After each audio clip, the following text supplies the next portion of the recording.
어떻게 살아야 할까요? 라는 제목으로 우리가 함께 좀 나눠봤으면 좋겠는데 실은 오늘 인생에 대한 강연을 하려는 그것으로 오해될 수 있는 주제인 것 같아요. 근데 그건 아니고 사실 인생에 대한 강연, 성공에 대한 강연 들으려면은 사실 이곳에 오면 안 되죠. 바로 밖으로 나가셔야 되죠. 이 자리에 모였고 우리가 교회라는 곳에 모였고 또 하나님 말씀 앞에서 우리가 말씀을 나눈다면은 실은 이 문제는 우리가 생각하는 것보다 굉장히 중요한 문제예요. 어떻게 살아야 하는지. 그래서 우리가 이 부분을 조금 질문하면서 빌립보서 3장을 우리 함께 살펴볼 텐데 빌립보 3장 1절부터 특별히 14절 가장 최근 들어 가장 길게 읽었죠. 근데 이 구절을 읽으면서 여러분들은 답을 이미 다 내버려야 돼요. 이게 우리 인생에 대한 답이 여기에 다 있고 또 이 속에서 우리가 많은 것들을 찾아낼 수 있는데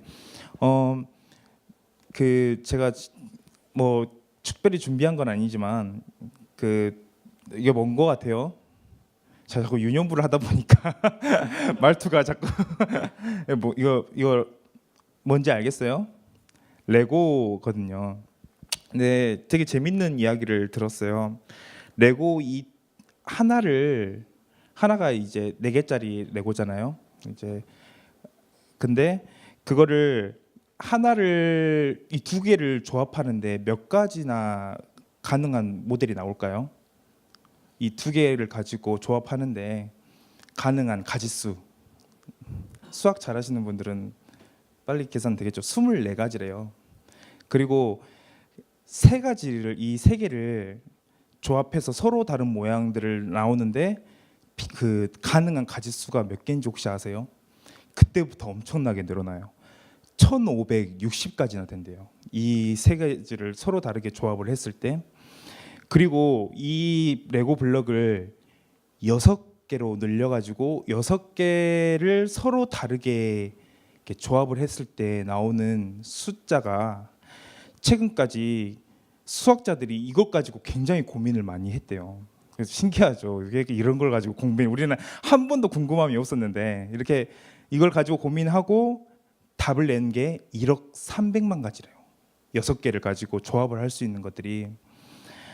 근데 그게 최근 들어 틀렸다라는 결론이 나왔어요. 여태까지 그 정설이었어요. 1억 300만 가지가 나온다라는 게 정설이었는데 컴퓨터를 대입해서 만들어 보니까 그게 아니라 9억 1,500만 가지라고 나와 있더라고요. 그래서 왜 저 전도사는 왜 저런 이야기를 여기서 이렇게 하고 있을까라고 하지만 여러분들 인생 한번 생각해 본 적 있어요? 인생은 뭘까? 근데 저는 이 레고 블록을 보면서 인생을 느꼈어요. 그래, 우리 인생은 이것보다 더 복잡한데 단순히 레고 6개의 블록뿐만 아니라 우리는 수만 가지의 변수 가운데 수만 가지의 가능성 가운데 우리 수능 끝나면은 어떤 생각이 들어요? 내가 모든 걸 다 할 수 있을 거라 생각이 들죠. 근데 그 수많은 가능성에 내가 무엇을 선택해야 될지 덩그러니 놓여 있다고 생각해 보세요. 인생 레고 블록을 설명한 거는 바로 그 인생을 위해서. 인생은 굉장히 더 복잡하고 더 정교하고 어떤 것도 알 수 없는 것 투성인데 우리는 자꾸 이번 2부 예배처럼 내 힘으로 살려고 하는 게 너무 많은 것 같아요. 의외로 깊은 뿌리 가운데 이 생각이 자리 잡고 있어요. 하나님 은혜 강구하다가도 딱 문제가 오면은 그 저변부터 쓱 올라와서 결국엔 내가 해결해야 되는 거야. 은혜, 그걸 위한 조그만한 심리적인 도움이 되고 그 은혜가 조그만한 힘이 될 수 있는데 결국에는 결정적으로 내 힘으로 해야 되는 거야 라고 생각하고 있어요. 저 또한 그래요. 저는 오늘 어떻게 살아야 할까요? 라는 제목을 가지고 이 생각이 조금은 지워졌으면 좋겠어요. 인생, 우리가 스스로가 주인이라고 해도 책임질 수 없고 우린 그럴 만한 능력이 없다.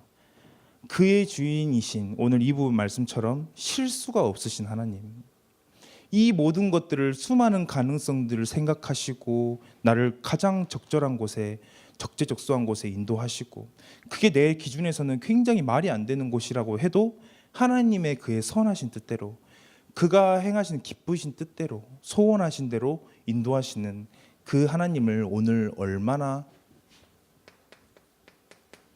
인정하냐 못하냐, 이 속에서 우리가 많은 것들을 생각해 볼 수가 있겠죠. 그래서 여러분들, 특별한 것은 오늘 서론을 통해서 요놈의 문제, 이 문제에 대해서 조금 다뤄보면 좋을 것 같아요. 오늘 2부 말씀을 해서 다 답이 다 나왔어요. 근데 저희 대학생 때 대학생으로서 붙잡아야 될 부분, 특별히 문제에 관하여서 어떻게 하면 이 문제를 가지고 문제 속에서 우리가 모든 답을 찾아낼지. 근데 많은 사람들이 말씀 속에서 의외로 이 문제에 대한 답을 찾지를 못해요. 은혜는 받고 그 은혜가 충만하게 돌아가기는 하지만 특별히 이 문제를 실제 말씀을 가지고 대입해 본 일이 별로 없어요. 문제는 거기서부터 오는 거죠. 그래서 생각해 보셨으면 좋겠어요. 혹시 여러분들은 문제를 문제로 보고 있는 것은 아닌지, 좀 철학적인 질문은 아니지만, 혹은 문제를 내 자아를 실현해야 될 어떤 뛰어넘어야 할 산으로 보고 있는 것은 아닌지. 둘 다 비성경적인 거예요. 문제를 어떻게 봐야 될까요? 문제는 대체 뭐고, 문제를 왜 하나님은 주셨을까요? 이것들을 우리가 한 번은 질문을 해봐야겠죠. 문제, 인생의 수많은 문제, 그 가운데 대학이라는 현장에서 우리에게 오는 문제, 지금 시점에 나에게 주는 가정에서의 문제, 그리고 앞으로 미래에 대한 염려와 걱정과 문제 가운데 우리는 항상 놓여 있어요. 드라마가 잠시 있게는 만들어주죠. 또 여러분 주와 함께 하십니까? 그 술 주자와 함께 하십니까? 그 술이 잠시 있게는 만들어줄 수 있어요. 근데 근본적으로 해결할 수 없어요. 언젠가는 이 문제와 직면해야 되고, 이 문제를 우리는 한 번은 질문해 봐야 돼요. 하나님, 왜 이 문제를 주셨습니까? 문제는 왜 계속 내 앞에 있죠? 이 문제를 그냥 한 번은 넘어갔다라고 생각하는데 제2의 문제, 제3의 문제가 또 와. 그때마다 그러면 또 피하고 도망가야 됩니까? 이 문제에 대해서 우리가 오늘 조금 생각해 보면 좋겠습니다. 그래서 의외로 그래요. 신앙인으로서의 문제도 있어요. 뭐냐면은 진짜 지름길로 가고 싶은데 양심상 지름길로 가지 못할 때, 정도를 걷고 싶을 때, 그렇게 생각하는 건 저뿐만입니까? 저만입니까? 혹 때로는 방탕하게 놀아보고 싶은데, 우리 대학생들. 근데 양심상, 신앙 양심상 내가 진짜 꾹 참고 이 주일에 와야 할 때, 토요일에 와야 될 때, 모임에 와야 될 때, 적지 않은 신앙의 갈등들이 와요. 오히려 문제가 크면은 이거 하나님이 주신 거구나, 이거 내가 영적 싸움 해야지라고 생각하는데, 이게 어떻게 보면 내 기분 감정을 사소하게 갈등으로 야기시키는 그런 문제들이라서, 실은 이거를 내가 믿음으로 싸워야 해 말아야 해라는 문제로 생각되기 쉽죠. 그리고 이런 것도 있어요. 그리스도인이기 때문에 피해받는 것들, 학교에서 부끄럽잖아요. 그렇게 생각하는 그 청도들이 많죠. 내가 복음을 가지고 있고 복음을 말하는 것에 대해서 굉장히 부끄럽잖아요. 그리고 내가 신앙적인 것 때문에 교육적인 혜택을 제대로 받지 못할 때, 저는 그런 사람 신방을 돌면서 좀 봐요. 이렇게 뭐냐면은 구루터기 어린이집을 보내야 되냐, 아니면 굉장히 많은 유치원들 있잖아요. 굉장히 교육적으로 뛰어난 거기를 보내야 되냐, 이렇게 갈등이 조금 되더라고요.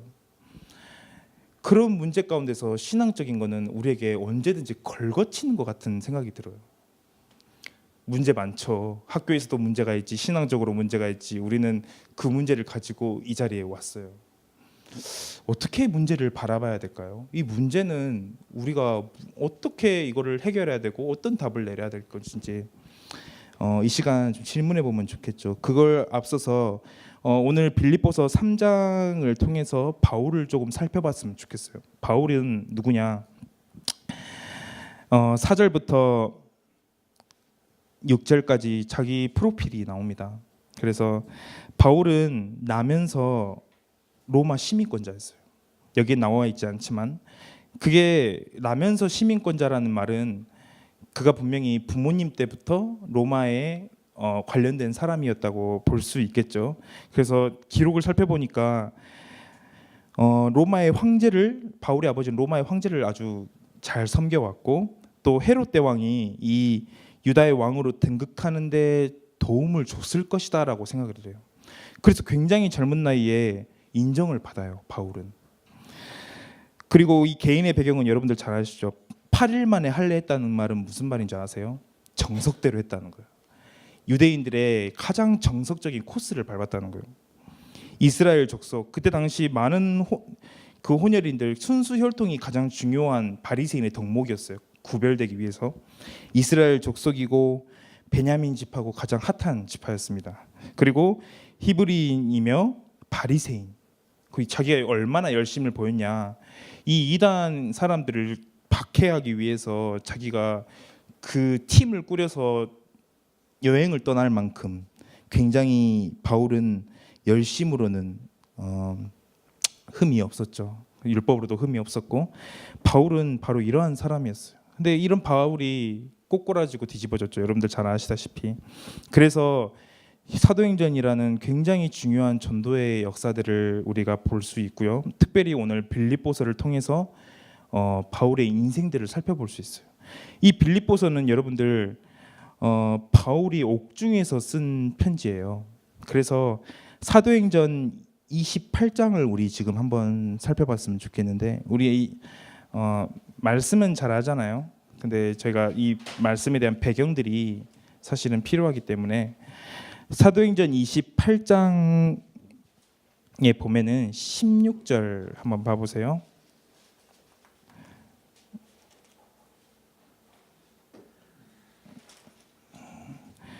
그래서 이곳에 바울이 감옥에 갇혀요.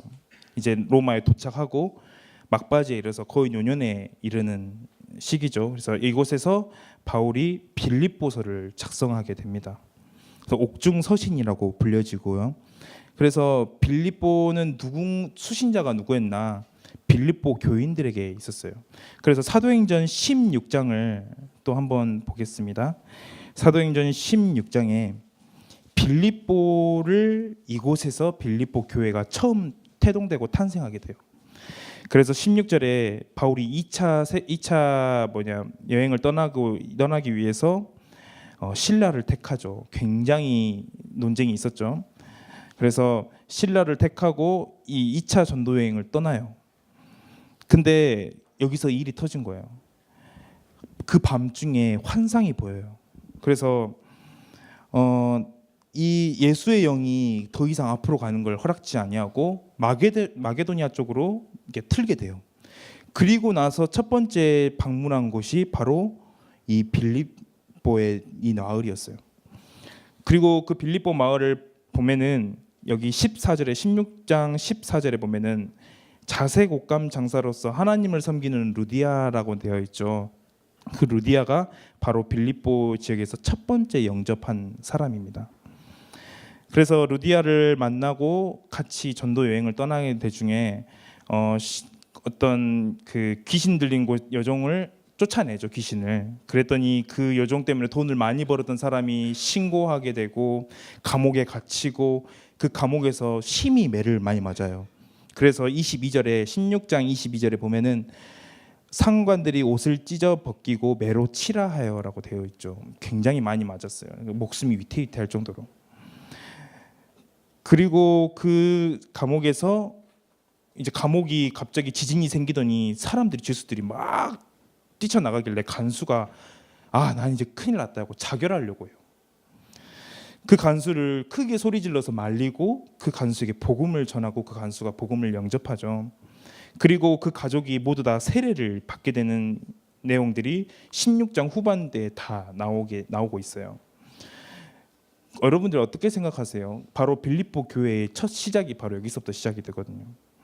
그리고 몇 년 뒤 빌립보는 굉장히 큰 교회가 됐어요. 여러 성도들을 가지고. 그래서 이 빌립보는 특별히 바울과 제가 생각했을 때 가장 친한 교회가 아니었나. 바울과 가장 마음이 통했고 가장 뭔가가 통했던 교회. 빌립보서 서신서 가만히 살펴보면은 이 여기에 그 엄청나게 그 마음들을 느낄 수가 있죠. 특별히 빌립보 1장 8절에 보면은 내가 예수 그리스도의 심장으로 너희 무리를 얼마나 사모하는지 네가 알고 있냐. 빌립보 사람들도 그랬던 것 같아요. 그래서 이곳에서 옥중에 있을 때 이 에바브로디도라는 사람을 빌립보에서 보내요. 바울을 수종들게 하려고. 그때 당시 감옥은 가택연금이었어요. 그래서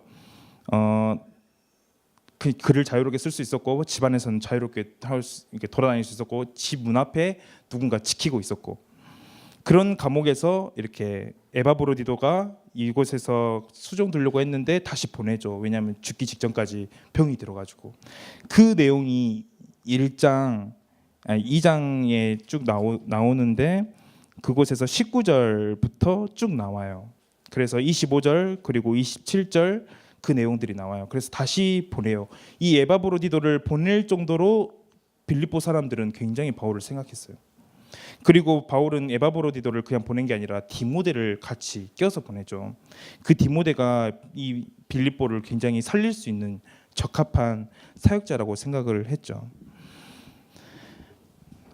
빌립보서 다 이야기했습니다.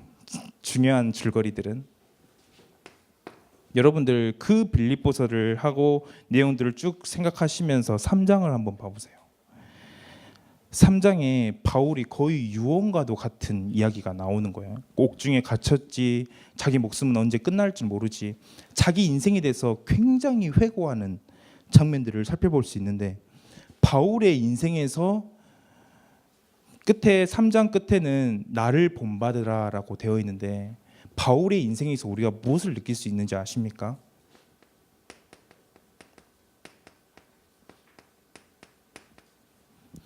하나님의 인도를 삶에서 느낄 수 있었어요. 우리 어떻게 살아야 됩니까?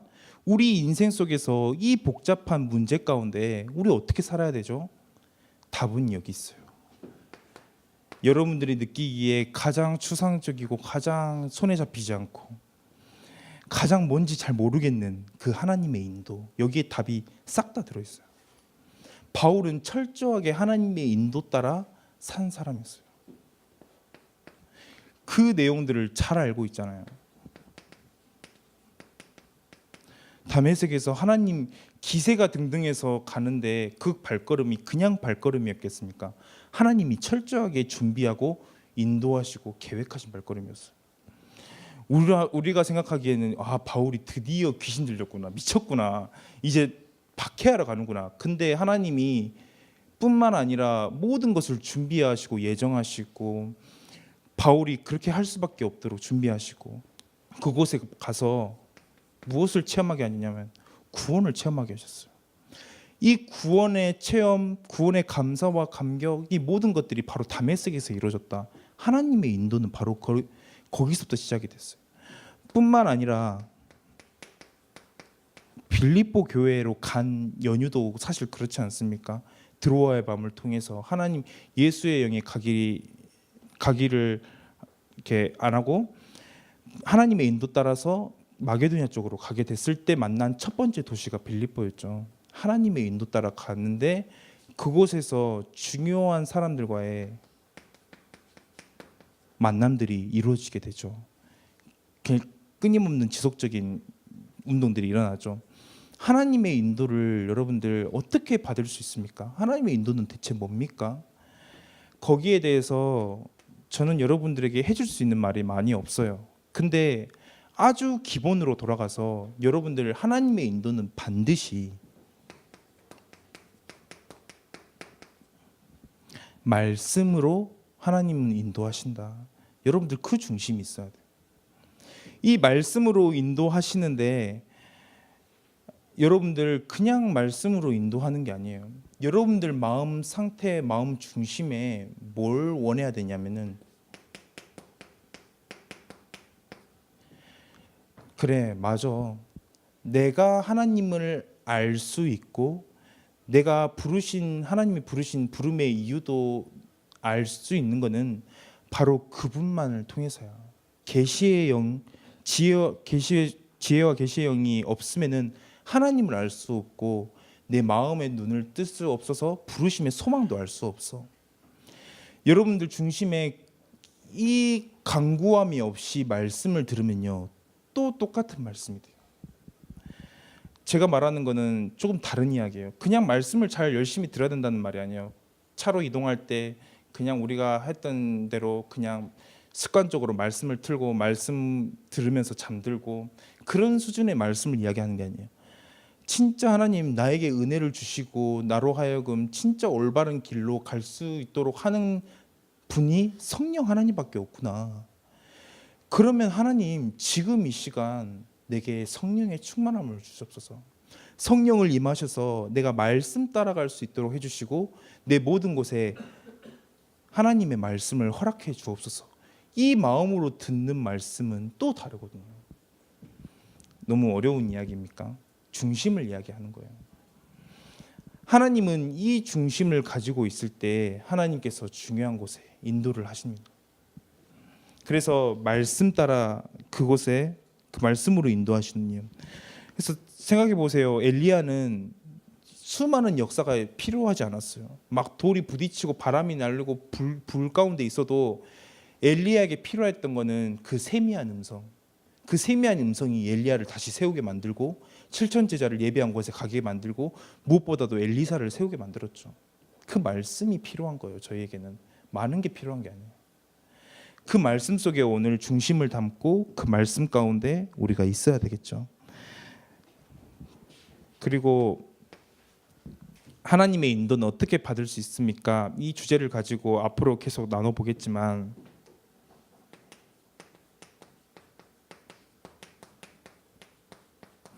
시작은 어디서부터냐? 육체를 신뢰하지 않는 것부터 시작이 돼요. 아니 무슨 말입니까? 육체를 그럼 나쁘게 보라는 겁니까? 그런 말이 아니라 내 육체 내가 할 수 있다라는 것들 여러분 일단 내려놓으세요. 내 힘으로 이때까지 살아왔다고 생각이 들면은 여러분들 내려놓으세요. 모세가 떨기나무 앞에서 하나님이 요구했던 건 단 한 가지, 네 발에 신을 벗으라. 하나님의 말씀은 어디서부터 오냐? 바로 여기서부터 와요. 내가 신뢰하지 않는 것. 바울이 끊임없이 3장 초반에 이야기를 했던 것이죠. 개들을 삼가고 흉악한 자들 삼가라. 그들은 육체를 신뢰하기 때문에 그런 거죠. 그래서 이 육체를 신뢰하지 않는 것. 저는 사실 거기에 대해서 저는 이게 참 쉬워요. 왜냐하면은 어렸을 때 많이 아팠었거든요. 이게 어렸을 때 학교를 쉴 만큼 아팠어요. 한 학기 동안 쉴 만큼 입원할 정도로. 그래서 그것 때문에 군대도 그 하나님 자녀만 안 간다는 그 군대도 쉬게 되고 굉장히 많이 아팠죠. 근데 여러분들 저는 그래서 이런 게 조금 쉬워요. 육체를 신뢰하지 않는 것. 왜냐하면 엄청 아파봤거든요. 그리고 병원에서 많이 봤어요. 그렇게 건강했던 사람 하나님이 톡 한번 건드리는데 그냥 모든 게 다 이게 육신적으로 건강한데 뇌 하나 건드렸을 뿐인데 진짜 이거는 그렇게 신뢰할 만한 것은 아닌 것 같아요. 바울이 끊임없이 이야기하는 부분이기도 하죠. 그래서 여러분들 마지막입니다. 두 가지밖에 없지만 우리는 어떻게 살아야 됩니까? 어떤 방법이 아니고 기술도 아니에요. 우리의 마음 중심에 하나님을 인도를 받고자 하는 그 마음들이 있으면 돼요. 그리고 여러분들 삶이 하나님께 최고의 영광 돌리는 삶으로 세워지길 바라신다면은 여러분들은 이미 살아야 할 이유와 모든 것들을 발견할 수 있는 거예요. 그래서 하나님의 영광, 하나님의 인도 이 부분을 가장 기억하셔야 되죠. 그래서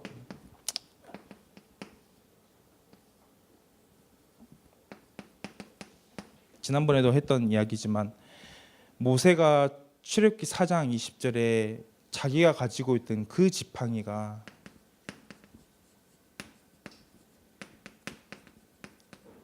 하나님의 지팡이가 됐어요. 하나님의 지팡이를 들고 애굽으로 갔어요. 많은 것들을 생각하게 만들죠. 우리는 때때로 그렇게 생각해요. 내 손에 있는 지팡이를 윤택하게 만들고, 내 손에 있는 지팡이 참 감탄하고, 내 손에 있는 지팡이가 참 튼튼하길 바라고 개조하고 더 보강하고. 근데 그거는 필요한 거지만 궁극적인 근본적인 건 아니에요. 내 지팡이가 진짜 하나님이 쓰시는 지팡이여야 되냐, 그 질문이 있어야 되는 거예요. 그토록 대학교 때 전공을 가지고 열심히 했지만 끝에 가서 막 보니까 내 모든 방향이 하나님과 맞지가 않아. 말씀도 그렇고 교회 와서 그 부분들을 확인할 수가 없어. 그러면은 아무런, 여러분들 성공으로 따지면은 불신자들 성공한 사람 되게 많아요. 멋진 사람도 되게 많고 우리가 생각하기에 정말 뛰어난 사람들이 많아요. 근데 차이는 뭐냐? 그 지팡이가 하나님이 붙잡고 있는 지팡이냐는 거예요. 이게 왜 중요합니까? 라고 했는데, 이게 대체 하나님의 지팡이가 뭡니까? 마태복음 6장에 그 내용들이 잘 나와 있어요. 특별히 마지막 구절에 33장부터 너희가 다른 걸, 서론적인 걸 염려하지 마. 그거 더 잘 입기 위해서, 더 잘 먹기 위해서 고민하고 걱정하지 마. 그거 다 채우는 거야. 그의 나라와 그의 의를 위해 네가 진짜 간구해. 여러분들 학교 현장에서 여러분들이 가지고 있는 모든 기능들이 그의 나라와 그 일을 빼버린 기능이라면은 실은 하나님과 맞지 않는 방향이에요. 하나님, 이 전공 실은 내가 열심히 최선을 다해서 해야 되지만 하나님, 이게 진짜 하나님의 나라와 하나님의 의의가 드러나는 곳에 쓰이길 원합니다. 기도하는 마음으로 준비하고 다듬고 하나님께 말씀으로 인도받고, 그게 우리에게 가장 필요한 시기예요. 그래서 많은 응답들이 필요한 게 아니다. 이 부분이 우리에게 필요한 거다. 그래서 여러분들 이게 왜 중요하냐? 이 하나님과 하나님의 영광과 멀어지게 되면은 어떤 일이 일어나는지 우리 학개서 1장 6절을 우리 잠깐 볼게요. 학개서 1장 6절에 제가 읽어드리겠습니다. 너희가 많이 뿌릴지라도 수확이 적으며 먹을지라도 배부르지 못하며 마실지라도 흡족하지 못하며 입어도 따뜻하지 못하며 일꾼이 삭을 받아도 그것이 구멍들을 뚫어진 전대에 넣음이 되느니라. 학개가 이스라엘 사람들이 거기 가서 성전을 건축하기를 멈췄어요. 하나님의 소원인데 멈췄어요. 그랬더니 학개가 이야기하는 거예요. 어떤 백성들은 보니까 4절에 보면은 이 성전이 황폐하였거늘 너희가 이때에 판벽한 집에 거주하는 것이 옳으냐. 또 누군가는 2절에 보니까 아직 여호와의 전을 건축할 시기가 너무 이르니까 나중에 해야 된다라고 생각하는 사람들이 너무 많은 거예요. 하나님의 소원인데 여기와 멀어지게 되면은 우리에게 진정한 궁극적인 만족이 없다라는 구절이에요. 또 하나를 살펴보고 좀 마무리하도록 하겠습니다. 요한복음 21장 3절이에요. 요한복음 21장 3절에 보면은 뭐라고 되어 있죠? 시몬 베드로가 나는 물고기 잡으러 가노라 하니 그들이 우리도 함께 가겠다 하고 나가서 배에 올랐으나 그날 밤에 아무것도 잡지 못하였더니, 이 구절이 그냥 지나가기 쉽지만 굉장히 중요한 의미들을 담고 있는 것 같습니다. 하나님, 예수님을 따랐지만 다시 그 업으로 돌아갔어요. 예수님이 사람을 낚는 업으로 다시 재해석하고 재창조하고 변화를 줬는데 또 돌아간 거예요. 그런데 잡히지가 않아. 그때 부활한 주님을 보고 주님이 저기다 그물을 던지라 했더니 그물이 어마어마하게 물고기가 잡혔는데 그물도 찢어지지 않죠. 참 하나님 자녀로서 우리가 자녀가 되었다는 것은 바로 이 속에 있어야 된다는 걸 의미하는 것일 수도 있어요. 우리가 세상이 주는 힘을 받는 게 아니라 영적인 힘이 필요하고, 세상이 주는 우리 인생의 의미가 필요한 게 아니라 하나님이 우리에게 인생의 의미를 부여해 주셔야 돼요. 그리고 그것을 따라가셔야 돼요. 그래서 어떻게 살아야 합니까? 라고 했을 때 여러분들 이 두 가지를 기억하셨으면 좋겠어요. 한 주간만이라도 기억을 하셨으면 좋겠어요. 아, 내가 진짜 욕심내야 될 거는 하나님의 인도구나. 그리고 내 삶의 궁극적인 이유는 하나님의 영광이구나. 세계복음화 이 속에 다 포함되어 있는 거예요. 하나님께 영광, 오직 그분만 영광이구나. 그래서 지금 시간표에 내가 할 수 있는 거는 최선을 다해 공부하고, 그리고 우리의 계속된 저희의 방향이기도 하죠. 한 해 동안 진짜 예배에 성공해서 현장 가운데 말씀을 적용시키는 게 뭔지 알아야 되는구나. 저는 최근까지 정말 힘든 거예요. 이렇게 힘들까? 논문도 써야 되는데 머리가 몸은 그래 복잡한 건 아닌 것 같은데 마음이 바빠. 그래서 하나님께 계속 질문하다가 제가 지난주 금요일 날 아니다. 하나님이 내게 기도를 가르치는 최고의 현장 속으로 나를 부르셨구나. 그래서 저는 다시 기도에 대한 관한 책들을 읽고 있어요. 왜냐하면 하나님이 내게 기도의 현장으로 주셨기 때문에 내가 드릴 수 있는 최고의 기도를 드려야지. 그래서 여러분들 문제 가운데 넘어지고 그 문제가 우리를 무너뜨릴 수 있다고 생각하지만 그게 아니라 하나님이 우리에게 주신 것은 더 선한 계획이 있기 때문에, 하나님이 우리에게 주시고자 하는 더 큰 것들이 있기 때문에 하나님이 문제를 주셨다라고 생각하시고, 그 문제 가운데 더욱더 그 문제 속에서 질문하고 내가 갱신한 거리를 찾고, 그리고 말씀 속에서 이 모든 것들을 발견하는 우리 대학생 한 명 한 명이 되길 바라겠습니다. 기도하겠습니다. 하나님, 우리를 예배의 자리로 인도하여 주셔서 그 예배 가운데 하나님의 말씀을 듣게 하여 주신 것 너무나도 감사드립니다. 하나님, 우리 중심에 말씀 하나면 다 끝이고 말씀 하나로 모든 것을 결론 내릴 수 있음을 하나님 고백하는 자리가 되게 하여 주옵소서. 그래서 하나님, 우리 삶에 여러 가지 문제가 있을지라도 그 문제에 당황하지 않고 그 문제에 쓰러지고 무너지는 것이 아니라 더욱더 말씀을 붙잡고 나가는 그 모든 순간순간마다 하나님 우리를 성장시켜 주시고 하나님 우리를 이끌어 주시고 하나님께서 하시고자 하는 가장 선한 계획을 우리에게 밝히 보여주옵소서. 감사합니다. 예수님의 이름으로 기도드렸습니다. 아멘.